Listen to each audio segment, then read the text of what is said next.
الزوجين الذكر والأنثى أشهد أن لا إله إلا الله وحده لا شريك له الذي خلق فسوى وأشهد أن محمدا عبده ورسوله خير في ذلك لآيات لقوم يتفكرون وقال صلى الله عليه وسلم النكاح سنتي ومن رغب عن سنتي فليس مني. Yang kita hormati, kita muliakan bersama Bapak Agus Iskandar beserta Ibu, Pak Muslim Nuryadin beserta Ibu dan keluarga besar. Dan yang sangat spesial, yang mulai tadi saya lihat tuh wajahnya terus berseri-seri, berbunga-bunga ya, bahagia sekali. Sudah nggak deg-degan lagi ya, alhamdulillah. Mas Adam dan Mbak Asma. Kalau sebutkan Mas Adam dan Asma, saya ingat Adam dan Hawa gitu ya. Dulu nikahnya di surga ya, Nabi Adam. Jadi setelah Allah ciptakan Nabi Adam, Allah belum ciptakan di Siti Hawa, padahal Allah sudah ciptakan surga. Wah, Allah Subhanahu wa taala akan menyuruh Adam masuk di surga, tapi nggak ada artinya. Keindahan semua fasilitas surga itu terasa belum lengkap sebelum ada pasangannya Siti Hawa. Maka Allah ciptakan Siti Hawa, lalu Allah berfirman, ya Adam uskun anta wa zawjukal jannah. Wahai Adam, silakan kamu masuk surga bersama istrimu. Maka kita rasakan di sini insya Allah ya, kita semua mendapat kewangian surgawi. Semua orang yang datang ke pernikahan itu merasakan aura bahagia. Karena memang dulu Nabi Adam juga menikahnya di surga. Jadi setiap orang yang melakukan pernikahan itu terasa indah kayak di surga. Kalau nggak percaya tanya Mas Adam nih. Tanya sama Mas Adam sama Mbak Asma ya. Bahagia nggak? Alhamdulillah. Dan semua hadirin hadirat, pengantin lama juga ya. Ini banyak pengantin lama. Insya Allah juga ikut berbahagia ya. Alhamdulillah, di pagi yang penuh berkah ini baru saja kita menyaksikan satu peristiwa penting sekali dalam sejarah kehidupan manusia. Kita saksikan Mas Adam ya, sudah berikrar, Qabil tuh saya sudah menerima, siap untuk menjadi suami dari Mbak Asma, dan juga Mbak Asma diwakili langsung oleh ayahnya sudah bersedia siap untuk menjadi istri dari Mas Adam. Peristiwa ini kalau di dalam Al-Quran itu disebut sebagai mithaqun ghalidh. Karena peristiwa nikah itu peristiwa yang penting sekali dan sekaligus karunia.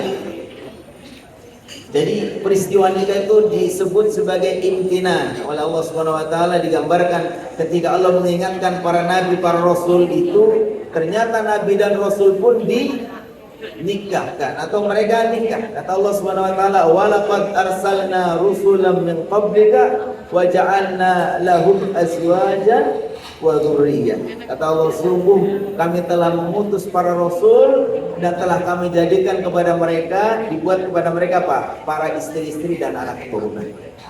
Jadi yang perlu kita ingatkan bersama, khususnya kepada Mas Adam dan Mbak Asma, bahwa nikah ini fadlun, karunia Allah, nikmat yang sangat besar. Ketika kita mendapatkan nikmat, apa kata Allah? Hada min fadli rabbi liyabluwani aashkuru am akfur. Ini adalah karunia Allah. Semua ini dalam rangka untuk menguji apakah kami termasuk orang yang bersyukur atau sebaliknya. Insya Allah Mbak Asma dan Mas Adam selalu bersyukur ya. Ingat ya bahwa sekian banyak nih para jomblo-jomblo kepengen menikah ya kan. Sekian banyak para jomblowati juga kapan datangnya menikah. Maka ketika kita sudah mendapatkan jodoh, itu sudah Allah karuniakan. Nah, ini merupakan bentuk kesempurnaan manusia. Makanya kata Rasulullah SAW dalam hadis, "Man tazawwaja faqad akmala nisfa dini." Siapapun yang sudah berpasangan, sudah beristri, sudah bersuami, Kalau seorang suami sudah menikah berarti sudah menyempurnakan separuh dari agamanya. Fastahid bin nisfil baqi. Tinggal dijaga terus sungguh-sungguh untuk menyempurnakan separuh yang lain. Ya, jadi Mas Adam, Basma, Allah sudah karuniakan pasangan, maka kita bersungguh-sungguh berarti kita sudah mendapatkan karunia yang besar sekali, tinggal kita syukuri ya. Nah, kata orang terasa kalau suami atau istri itu terasa begitu berharga itu ketika nggak ada. Kalau masih ada ya biasa-biasa aja, kadang cenderung ya suka ya, kalau di awal-awal shalom enggak ya. Nah, tapi begitu nggak ada itu terasa kehilangan, ternyata separuh dari hati kita nggak ada.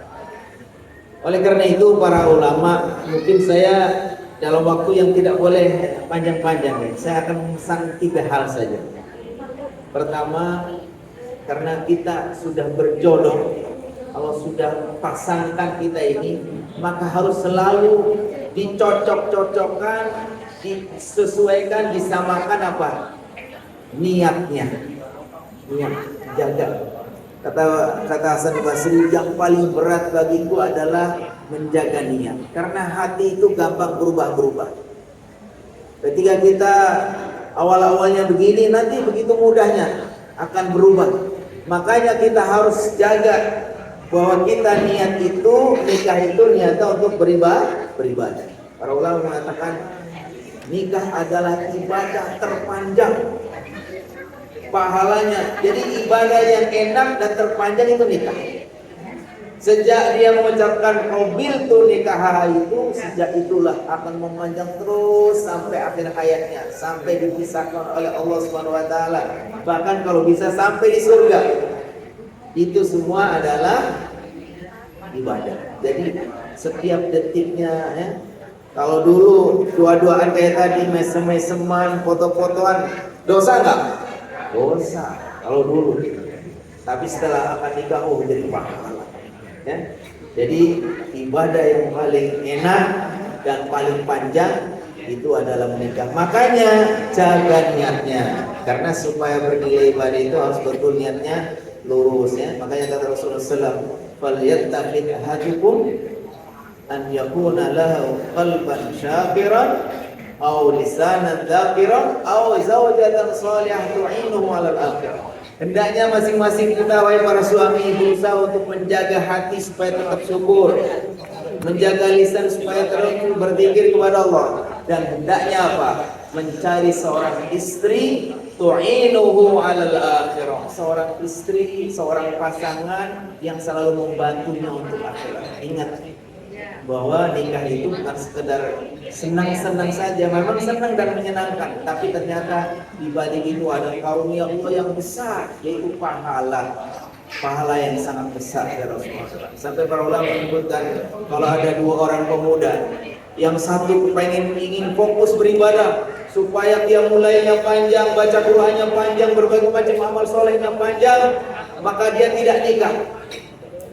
Menurut dia nanti kalau nikah jadi banyak kesibukan, akhirnya ibadahnya kurang.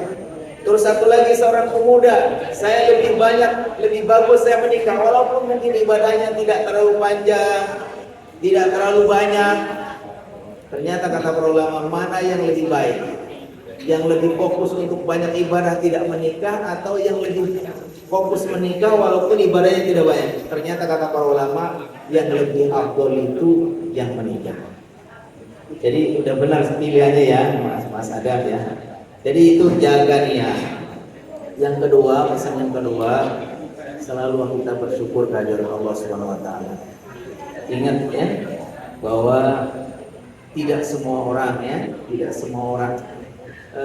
kita bisa mendapatkan ya kesempatan, walaupun sebetulnya Allah Subhanahu wa taala jadikan setiap sesuatu itu ada pasangannya. Tapi kita harus mencocok-cocokkan bagaimana supaya pasangan kita ini selalu yang terbaik untuk kita. Merasa bahwa pasangan ini adalah yang Allah karuniakan yang terbaik untuk kita. Walaupun kadang-kadang ada hal-hal yang beda ya kan. Tapi friksi atau hal-hal beda ini justru itu menjadikan kita itu indah. Ada saatnya kita ibarat orang berjalan itu, kalau jalannya lurus terus ya bisa-bisa ngantuk kita. Tapi kalau ada belok, ada terjal sedikit, itu menjadi kita indah ya, menjadi permai. Kalau kita berjalan begini kelok-kelok itu indah. Begitulah pergulatan. Makanya kata para ulama, siapakah istri yang paling baik dan siapakah suami yang paling baik? Suami yang paling baik, yang paling bahagia adalah suami yang merasa paling nyaman dengan istrinya. Sebagaimana istri yang paling baik adalah istri yang paling nyaman dengan suami. Karena disitulah kunci kita merasakan kebahagiaan berkeluarga yang seperti kita doakan, wa ja'ala bainakum mawaddatan wa rahmah, yaitu apabila kita merasa bahwa suami ini menjadi orang yang paling kita nyaman dengannya. Jadi kalau sampai kebalikannya, ada seorang suami kalau dengan istrinya tidak nyaman, dia lebih nyaman pokoknya main kemana, ke kafe atau main olahraga, istrinya ya pertanda bukan pasangan yang bahagia, bukan suami yang baik.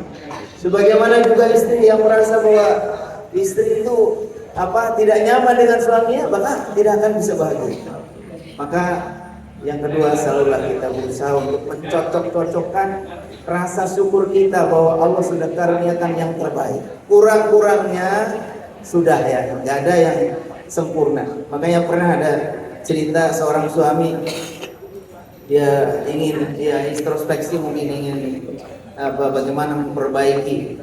Lalu dia bilang, wahai istriku, cobalah kita saling mengungkap apa sih kekurangan dan kelemahan kita.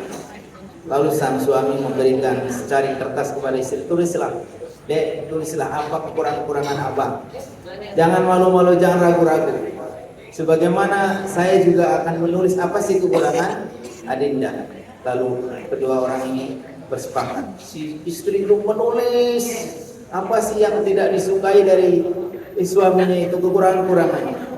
Selalu suami itu. Begitu sudah selesai, lalu kata si istri, mana kertasnya? Begitu dilihat kertas yang dari suaminya, ternyata nggak ada tulisannya. Sementara yang dari istrinya itu tulisannya banyak sekali. Lalu si istri bilang, bang, kok abang nggak nulis apapun? Kata si suami, abang sudah ikhlas menerima apa adanya kamu. Ya tidak ada orang yang tidak punya kekurangan, tapi ketika kita sudah dijadikan pasangannya, sudahlah kekurangan-kekurangan itu biarlah ya menjadi rahasia. Karena suami adalah orang yang paling dekat dengan istri, istri adalah yang terakhir. Kalau ada masalah, insya Allah mudah-mudahan ya kan. Tapi yang namanya kata orang itu memang kalau di awal-awal itu ya selalu ya. Makanya kalau kata ayat itu wa ja'ala bainakum mawaddatan wa rahmah. Kalau masih awal-awal, insya Allah yang lebih dominan itu mawaddah, rasa suka, rasa cinta. Sehingga ya kan kata pepatah bahwa ainur ridha an kulli aibin qalilatun kama ana aitas sunnah tubtil masal. Kalau masih masa-masa masih harap, masih honeymoon, masih indah-indahnya itu, ya kekurangannya itu nggak terlalu kelihatan. Tapi begitu sudah nanti ya, sudah semakin lama. Nah, saat semakin lama ini yang dominan itu bukan lagi mawaddahnya, tapi rahmatnya, kasih sayang. Sehingga bagaimana ketika kita ada masalah-masalah, segera jangan berlarut-larut, jangan kasih kesempatan setan untuk menggoda, apalagi sampai terjadilah apa yang disebut abghadul halali ilallahi at-talaq. Yang paling perkara yang halal, yang paling dibenci sama Allah terjadi perceraian. Dan ketika terjadi perceraian inilah setan itu begitu bahagia. Sampai disebutkan dalam hadis itu, ternyata iblis itu dia membangun istananya di dalam air, lalu setelah itu dia panggil pasukannya untuk dia pergi atau untuk bertugas masing-masing, pasukan si iblis itu. Lalu setelah itu mereka dipanggil untuk melaporkan.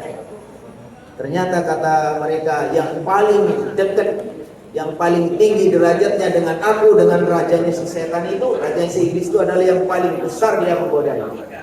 Lalu datang mereka semua melapor kepada bosnya, wahai bos, saya sudah bisa menjadikan si fulan ini gak mau sholat, dia mabuk, dia judi. Kata si raja ini, ah biasa itu. Bos, ini saya sudah menjadikan dia itu jadi koruptor paling besar. Ah itu biasa saja. Lalu ada datang, wahai bos, saya sudah menjadikan seseorang, saya terus dan goda terus sampai akhirnya dia itu rela atau akhirnya dia mencarikan istri. Baru kata si iblis, oh kamu ini yang prestasinya paling hebat. Kenapa? Karena tolak ini adalah merupakan sesuatu yang sangat buruk ya, yang apabila terjadi kepada manusia mungkin akan membawa perkara jatuh. Insya Allah Mas Adam dan Mbak Asma ya, dua-duanya ini guru, dua-duanya soleh dan soleha, pinter, punya wawasan, dan insya Allah tidak perlu banyak, ini hanya lebih pada mengingatkan saja. Selamat berbahagia, insya Allah menjadi keluarga yang sakinah, mawaddah warahmah. Allah karuniakan kehidupan yang bahagia, jodoh yang panjang, rezeki yang murah, diberikan keturunan yang soleh-soleh. Amin amin ya rabbal alamin. Wabillahi taufiq wal hidayah. Wassalamualaikum warahmatullahi wabarakatuh.